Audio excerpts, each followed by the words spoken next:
साथीहरू ठिकै होला स्वागत छ तपाईँहरूलाई मेरो अर्को भिडियोमा। आज चाहिँ म अमिरघाटतिर गइरहेको छु।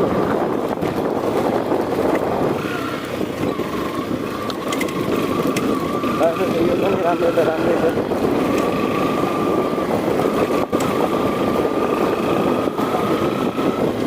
पाहाडमा यतिको बाटो पाउनु त स्वर्ग हो।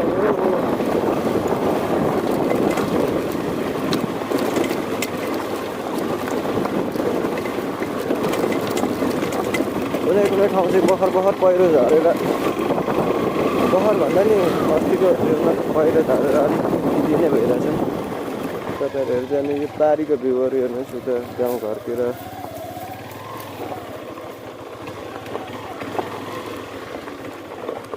यहाँदेखि म तपाईँहरूलाई देखाइदिन्छु।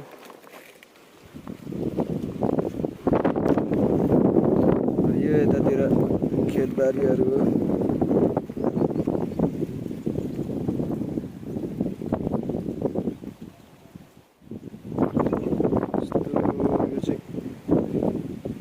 यस्तो छ। यो चाहिँ यतातिरको भ्यू चाहिँ हेर्नुहोस्।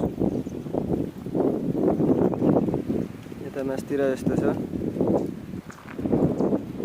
सब यो महाभारतहरू यत्रो पत्थर छ क्या यहाँ चाहिँ ठुलो लास्टै।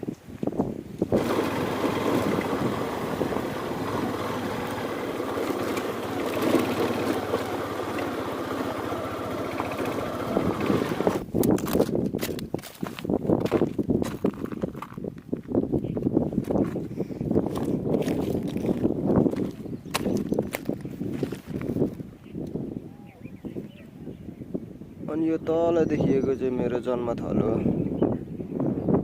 चाहिँ यस्तो छ कि यो बस्तीहरू सब यता यो तलको चाहिँ नदी हो, तमुर नदी। अहिले लास्ट अड्किरहेछ। यो ठाउँ बबाल देखिरहेछ नि होइन? यस्तो छ नि यार।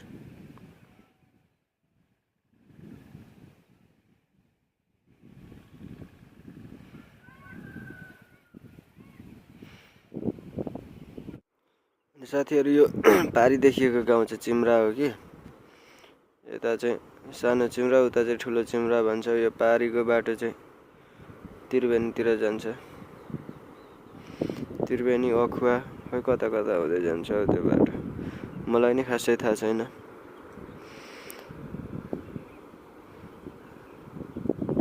यस्तो छ नि बबाल ठाउँ त यतातिर। तर आजभोलि खडेरीले गर्दा खासै राम्रो देखिँदैन क्या। जताततै सुक्खा छ अनि मरुभूमि जस्तो। अनि यस्तो ठाउँदेखि लडियो भने त सकिन्छ त मान्छे त। एकैचोटि तल गएर कोसीमा पो। यता चाहिँ यस्तो छ, सब डाँडा काँडा मात्रै हो पहाडको ठाउँहरू।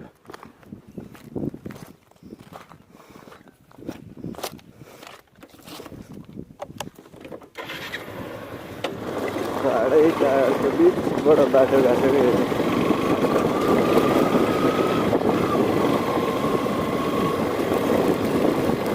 बाटो चाहिँ सब यस्तै हो कि। यता त बाटो दामी रहेछ।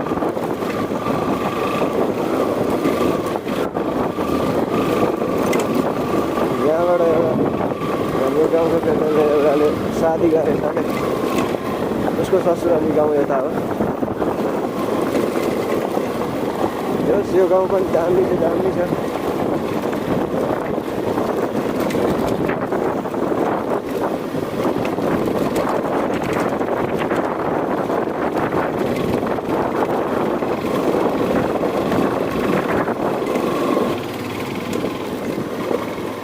पाहाडमा पहिरोले लैजाला भन्ने डर, तराईमा फेरि बाढीले लैजाला भन्ने डर।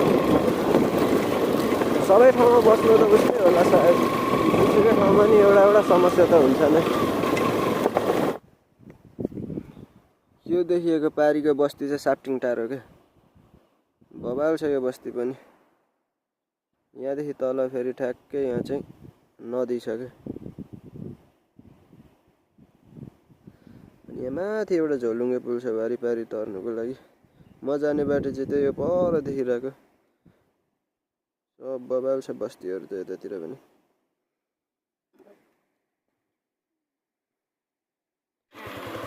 अब तपाईँहरूलाई अगाडि देखाउँदै लान्छु ल।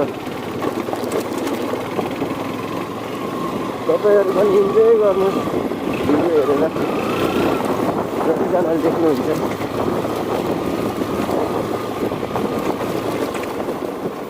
यसो मौका मिल्यो भने यो बाटो यस्तो बबाल बबाल ठाउँहरू हुन्छ नि पाहाडतिर नि, तर त्यो ठाउँहरू चाहिँ थाहै हुँदैन कि कतिले।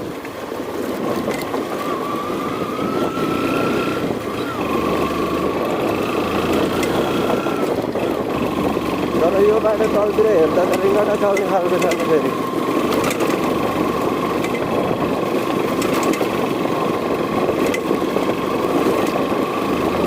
अफरोडमा कुदाउने बानी छैन भने चाहिँ यस्तोमा अलिक गाह्रै हुन्छ क्या, बिचमा मात्रै कुदाउने मान्छेलाई चाहिँ।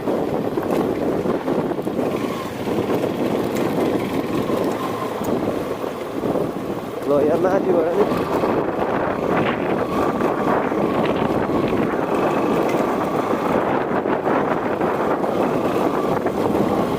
यत्रो पाहाड छ क्या। नेपालमा अलिकति ढिलो विकास हुनुको कारणले ठुलो पाहाडहरू भएर पनि होला क्या सायद, मेरो विचारमा। हुनु त प्रविधि कहाँबाट कहाँ पुगिसक्यो, तर पनि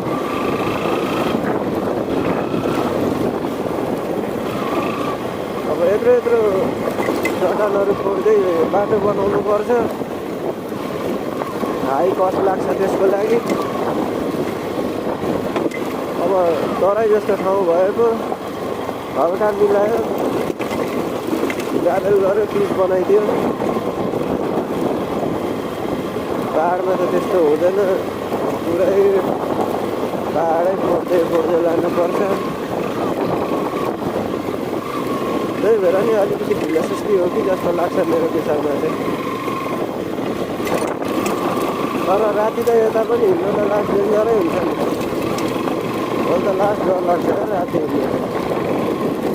बाइक कुदाउँदै गयो, पछाडि एक्लै बस्दाखेरि त्यसले कुदाउँदाखेरि आफू बाइक कुदाउँदै गयो, पछाडिपट्टि सेतो कपडा लगाएर यहाँ बाइकको सिटमा बसिरहेछ भने त के गर्नु यार। त्यही भएर मलाई राति यस्तो जङ्गलको बाटो राइड हाल्नु चाहिँ अलिक डरै लाग्छ। तर पनि बाध्य त पर्छ नि कहिलेकाहीँ, राइड हाल्नै पर्ने अवस्था हुन्छ।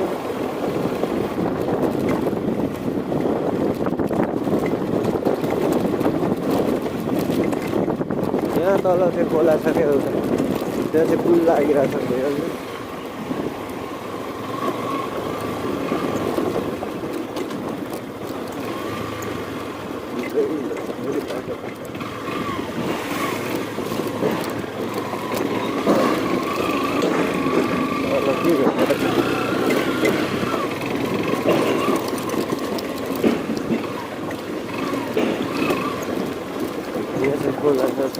खोलाको लागि पुल चाहिँ भन्ने हो क्या।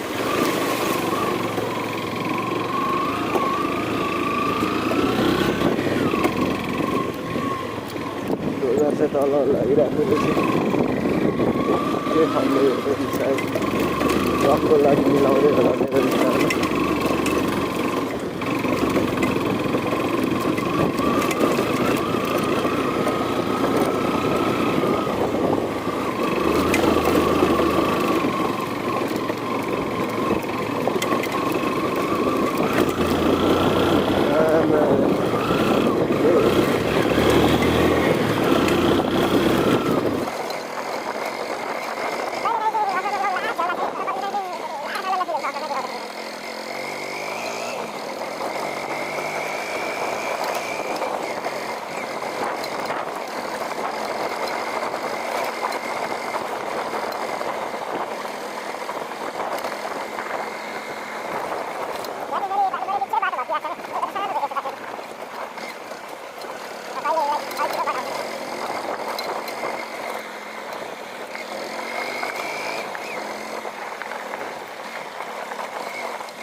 यस्तोमा बारी हुन्छ, जग्गा हुन्छ मान्छेहरूको होइन,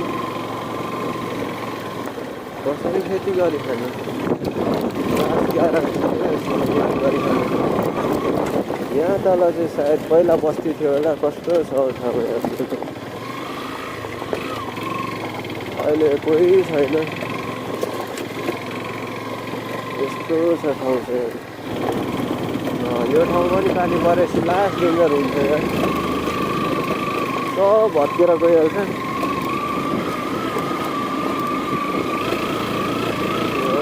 फेरि बर्खायाम सकिन्छ, त्यसपछि फेरि खोइरो 6 महिना त पुरै बन्दै हुन्छ नि। 6 महिना नि यो मजाले यो बाटो चल्दैन लगभग।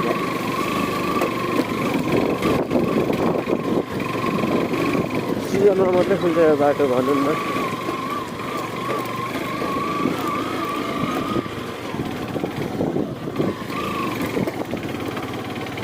कहिलेदेखि पुरै तरिकाले ओपन हुन्छ थाहा छैन।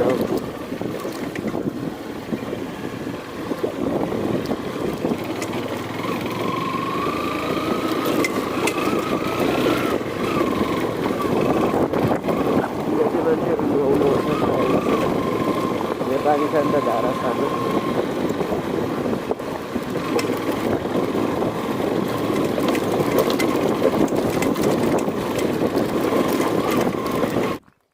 पारीको बस्ती चाहिँ बेलारा हो क्या, यता चाहिँ उतातिर चाहिँ साप्टेङ नै हो। नदी चाहिँ यता तलतिर बग्दै गएछ, यता जाँदै त्रिवेणीमा मिलेको छ।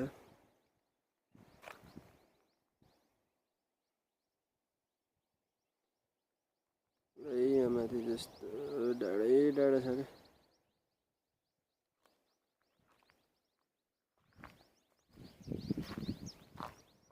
यस्तो डाँडा काँडा छ, अनि बस्ती भन्ने त पातलो काहीँ काहीँ मात्रै भेटिन्छ क्या यतातिर।